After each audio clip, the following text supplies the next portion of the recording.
If you love epic journeys, hidden gems, and unforgettable worlds, this video uncovers 7 forgotten adventure anime masterpieces that deserve your attention.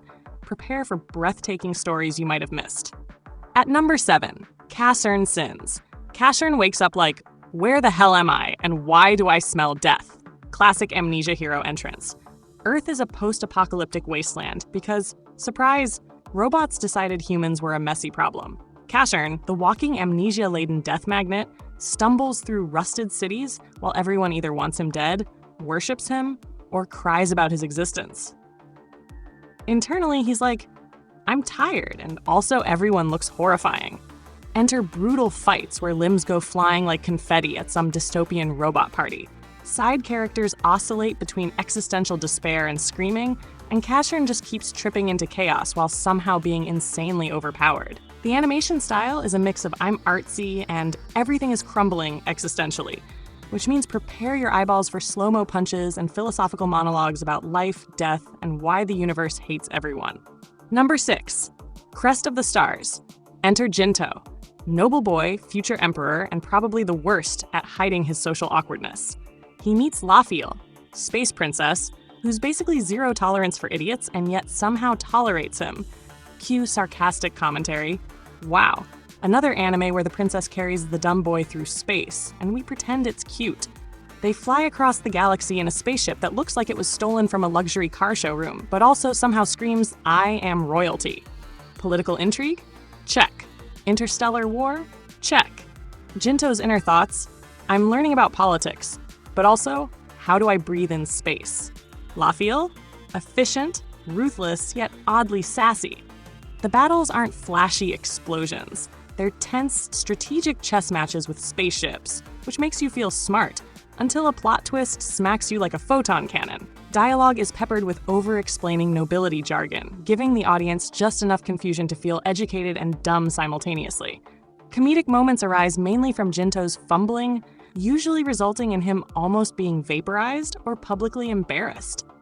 And yet, there's heart. Between the sarcastic commentary and quiet character beats, you realize you're emotionally invested despite yourself. Every look into my eyes stare from Lafiel is secretly a reminder that this anime thinks it's above your typical space saga, but also knows how to roast you for thinking you understand it. By the end, you've laughed, cried a little, and might have picked up some low-key space politics knowledge against your will. Booming to number 5, Legend of the Galactic Heroes. Strap in, because this is like Game of Thrones in space, except the cast is roughly 500 people, and everyone has an army of plot armor. Enter Reinhard von Lohengram, who's basically a genius stuck in a really shiny uniform and a tragic backstory, and Yang Wenli, the scrappy underdog who'd rather sip tea than lead battles, but somehow does both like a legend. Battles are endless fleets zooming across the galaxy, while generals engage in monologues longer than your entire attention span allows. Inner thoughts? Reinhard, I must rise to power. Also, why is everyone so slow? Yang, I'd rather be sleeping, but here I am, tactically annihilating your fleets. Dialogue swings from politely strategic to full-blown dramatic shouting matches. Side characters? Some are brilliant, some die instantly, and some just exist to scream. I can't believe this is happening. The show has a weirdly satisfying rhythm of political intrigue, philosophically overblown speeches, and tactical brilliance that makes you simultaneously feel smart and like you're getting a history lecture. And don't get me started on the pacing. Episodes are long, but somehow you're binging like a caffeine-fueled maniac. By the finale, you're crying, screaming, and questioning all of humanity, but also admiring how smug Reinhard looks in every frame. TLDR, epic space politics, insane strategy, and a never-ending parade of betrayal and genius. Looking at number 4, Haibane Renmei. Haibane Renmei, the anime equivalent of a warm existential hug mixed with a gentle slap. Raka wakes up in a town with a no clue about life policy and little angel wings. Like, congrats, you're morally ambiguous now. Townsfolk are weirdly chill, hovering somewhere between helpful and passive-aggressive. Don't go there, but also, maybe do. Inner thoughts? Raka's a mixture of confusion, curiosity, and low-key panic about existential questions nobody asked her to consider. Dialogue is polite, soft, and ominously cryptic, like every sentence is a riddle. Your sins, you must carry them. Sure, Haibane Renmei, thanks for the pep talk. Conflicts, mostly emotional, but heavy enough to make you cry while questioning your own existence. The show moves slower than a snail running a marathon, which allows philosophical meanderings and surreal angel aesthetics. Every episode feels like a therapy session where someone keeps handing you existential lemons and smiling. Humor? Light, sardonic, mostly internal commentary. I came here for cute wings, not a midlife crisis. By the finale, you're left with that satisfying bittersweet ache and the knowledge that you, too, are morally gray. Haibane Renmei doesn't punch you in the face with action. It whispers philosophy and makes your soul ache, then throws a subtle gotcha emotional sucker punch. At number 3, Moribito, Guardian of the Spirit. Balsa is literally badass grandma energy meets ninja assassin. She's hired to protect Chagum, a kid with a royal curse and zero chill. Internal thoughts. Balsa's like, I didn't sign up for babysitting royalty, but okay, let's murder some bad guys. Chagum? Confused, terrified, but slowly learning that this walking sword-wielding guardian is cooler than he'll ever be. Villains are dramatic, often monologuing like Shakespeare went goth, giving Balsa the perfect excuse to decapitate them gracefully. Action sequences? Insane, fluid, and painfully realistic, like someone actually choreographed medieval parkour. The story balances travelogue vibes, political intrigue, and please don't kill the kid tension, making your heart race while subtly educating you about Japanese culture and sword etiquette. Humor is sarcastic, often internal. Balsa silently judging every idiot who underestimates her, which is basically everyone. Dialogue is sharp, witty, and occasionally heartbreaking. You cheer, you cry, and you wish Balsa was your life coach. Moribito doesn't waste time on filler. Every fight, conversation, and travel sequence has stakes. By the end, you're exhausted, emotionally wrecked, and low-key inspired to take up sword training, or just binge-watch Balsa kicking ass across an animated feudal Japan.